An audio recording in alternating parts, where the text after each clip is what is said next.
Įvažiavimas pro Škodą reiškia iš Šilutės plento, sukate į kairę, pravažiuojate Škodą,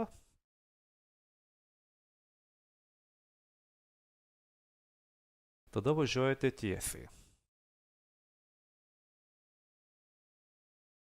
Privažiavę bazių teritoriją, matote vartus, yra stop ženklas, už stop ženklo, už vartų sukate iš karto į dešinę.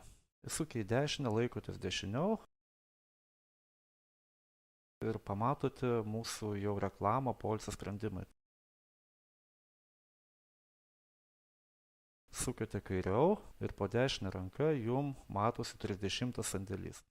Už jo pasukate iš karto į dešinę, rampos gale ir rasite mūsų įmonę UAB poilsio sprendimai, Sandėlių gatvė 28.